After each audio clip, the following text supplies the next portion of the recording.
মাঠে বলবেন যে দুনিয়ার থেকে যখন বিদায় নিতেছিলেন, হায় হায়, মালাকুল মউত যখন অনুমতি চাইতেছিলেন বুকে হাত রাখবো কি রাখবো না, তো বলছে অনুমতি দিব, আইনা আখি জিবরিল, আমার ভাই জিবরিল কোথায়? তো বলছে দেখা আসছি ফি সামাইল উলা, প্রথম আকাশে। একটু পরে উনি সালাম দিয়া ঢুকছেন, ওনার চোখে পানি ছিল। তো বলছে আপনি কাঁদেন কেন? বলে আজকে এলপিআরে চলে যাব, আর কোনোদিন ওহির বাহক হয়ে জমিনে আসবো না। আপনার পরে কোনো নবী নাই, কোনো রসুল নাই, আমারও ওহির কাজ শেষ। ওহির সুবাদে কখনো কখনো নৈকট্যময় জায়গায় চলে যেতাম, আজ থেকে আর যাওয়া হবে না। আমার চোখে পানি। দীর্ঘ ১.৫ লক্ষ নবী, ৩১৩ জন রসুলের কাছে আমি নিয়ে আসছি। আজকে শেষ দিন, এই জন্য চোখে পানি। তো উনি উল্টা প্রশ্ন করছেন, আপনার চোখে পানি কেন? জিবরিল মালাকুল মউত দাঁড়ায় আছে, অনুমতি চাইতেছে বুকে হাত দেওয়ার জন্য। এখনো এক প্রশ্ন বাকি। বলছে সেটা কি? বলে ফামান লিবাদিল উম্মতি। অথচ ৯ ঘরে চুলা জ্বালানোর মতো তেল ছিল। খাওয়া তো দূরের কথা, বাতি জ্বালানোর তেল ছিল না। আম্মা জান আয়েশা রাদিয়াল্লাহু তাআলা আনহা বলেন, যদি তেল থাকতো তো খিদার তাড়না এতটুক ছিল, আগে তেল পান করে নিতাম। হাদিস উঠায় দেখেন, লেখা আছে ৯ ঘর ছিল, ৯ ঘর।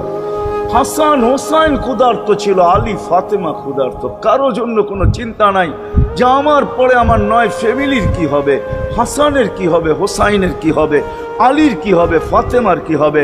যেই সময় চাইতেছেন ওই সময় বলতেছে জিবরিল আমার পরে উম্মতকে কে দেখা রাখবে? লানত আমাদের জিন্দেগির উপর, লানত আমাদের জিন্দেগির উপরে।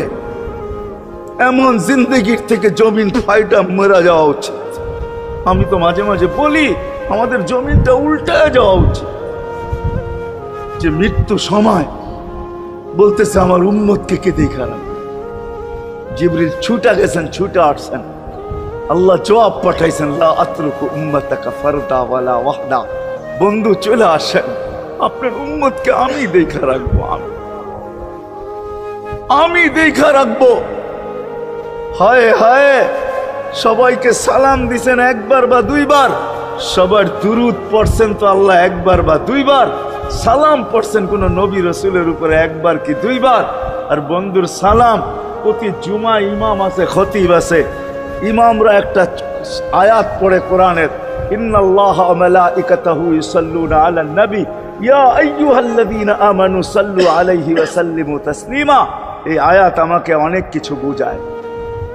ইমাম ওলামারা, আলেম ওলামারা বলবে এই আয়াতে আমাদেরকে দুরুদ পড়ার হুকুম দিছেন, আমিও বলবো দুরুদ পড়ার হুকুম দিছেন। কিন্তু আমার প্রশ্ন আছে এখানে, আমার প্রশ্ন, আল্লাহ আমাদেরকে পড়তে বলতেছেন, ঠিক আছে, আমরা কয়দিনই থাকবো আর কয়দিনই পড়বো? একদিন তো আমরা মারা যাব, তো আপনার বন্ধুর উপরে দুরুদ কে পড়বে? আল্লাহ বলে বেওকুফ, দেখোস না ফেরেশতাদের নাম নিছি, ফেরেশতারা পড়বে। আমি যদি আল্লাহকে উল্টা প্রশ্ন করি, একদিন তো ফেরেশতাও থাকবে না, মালাকুল মউত মারা যাবে। আপনি আরশের নিচে লিখেই রাখছেন, ইন্নী কাতাবতুল মাউত আলা মান তাহতা আরশি আল্লাযী হাইলা ইয়ামুত ফাহুয়া ফাওকা আরশি।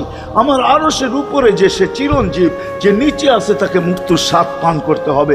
একদিন তো ফেরেশতা মরে যাবে, আমাদের নবীজির উপরে দুরূদ কে পড়বে? আল্লাহ বলে, গন্ড মূর্খ, তুই দেখোস না প্রথম আমার নামটা আল্লাহ লেখা আছে, ইন্নাল্লাহা, আমি আল্লাহ পড়তে থাকবো, আমি আল্লাহ চিরঞ্জীব, আমার বন্ধুর দুরূদ কখনো বন্ধ হইতে দেই না আর দিব না।